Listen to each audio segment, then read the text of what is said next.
La sagesse.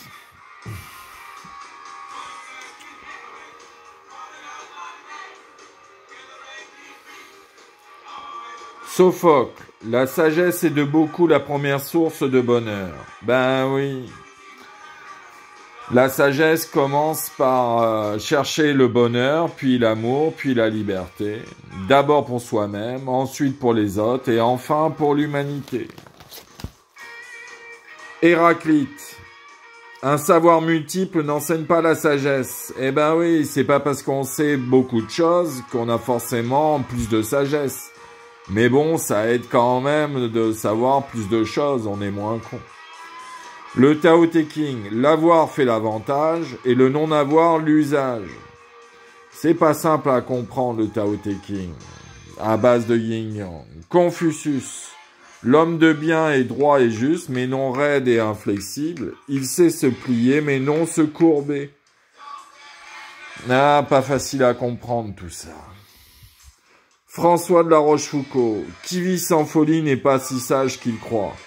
Ben oui, parce que la sagesse et la folie sont en yin-yang. Et parfois, pour progresser dans un concept, il faut progresser dans son concept opposé. Donc c'est pour ça que tout le monde est un peu sage et un peu fou. Et qu'il faut savoir parfois faire de la folie pour progresser dans la sagesse. Chuang Tzu. Ceux qui savent ne parlent pas, ceux qui parlent ne savent pas. Le sage enseigne par ses actes, non par ses paroles. Eh oui, il y en a beaucoup qui parlent beaucoup, mais en fait qui savent pas grand-chose. Et ceux qui savent beaucoup, ben ils parlent peu et disent beaucoup de choses. Jean Jaurès, on n'enseigne pas ce que l'on sait, on n'enseigne pas ce que l'on veut, on enseigne ce que l'on est. Ah, pas facile à comprendre ça, surtout pour les professeurs.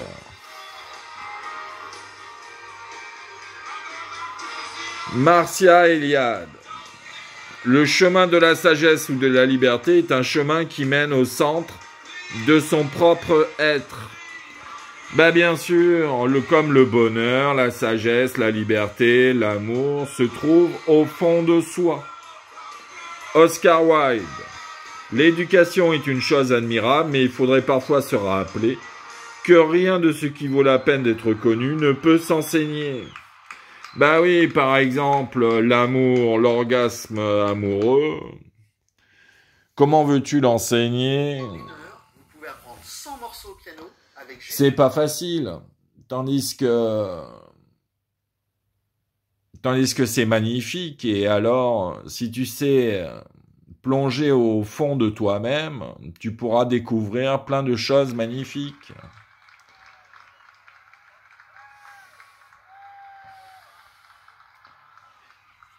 Dhammapada. De même qu'un roc massif n'est pas ébranlé par la tempête, ainsi le sage n'est pas agité par le blâme ou la louange. Ben oui, c'est comme les gouttes d'eau sur un rocher, ça ruisselle, mais ça affecte pas le rocher. Enfin, sauf si c'est un tsunami. Hermanès, tu ne sais rien de la sagesse tant que tu n'as pas fait l'épreuve des ténèbres, qui te retranchent d'un chacun sans recours et sans bruit. Ben bien sûr. Si tu n'as pas vécu d'épreuve dans ta vie, si tu es resté toujours sur ton canapé à manger des chips devant la télé, comment veux-tu progresser en sagesse? C'est pas facile. Donc c'est pour ça qu'il faut avoir vécu plein d'épreuves dans sa vie avant de comprendre 2-3 trucs sur la sagesse. Pas facile du tout. Bouddha. Le paysan creuse des canaux dans les champs, l'armurier façonne des flèches, mais le sage se perfectionne lui-même. Ben bien sûr, le paysan, il laboure ses champs, tout ça, c'est son job. L'armurier, il façonne des armes de guerre. Mais le sage, lui, il se perfectionne lui-même, c'est son objet d'étude principal. Échille, la vraie sagesse, c'est de ne pas sembler sage. Bah oui, parce que si tu montres aux autres qui sont des couillons et que toi t'es un sage, eh ben, ils seront jaloux, je sais pas quoi. C'est pas simple.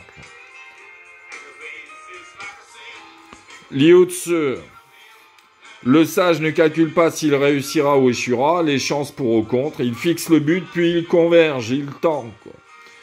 Ben oui, mais bon, quoique Liu Tzu, il ferait mieux de quand même calculer un peu plus ses chances de réussir ou d'échec, comme ça il aura plus de chances de réussir, de trouver la bonne trajectoire. Mais quand même, le but, il fixe le but, puis il converge vers ce but inexorablement et pas à pas, même s'il doit louvoyer. Lao Tzu, plus le sage donne aux autres, plus il a pour lui-même. Ben oui, la sagesse se partage. Une fois que tu es un peu moins con et que tu as compris pas mal de trucs, ben t'essayes de l'enseigner aux autres. Voilà un petit aperçu des 2 premières pages de ma sagesse quand j'étais jeune. Bisous ma Pénélope.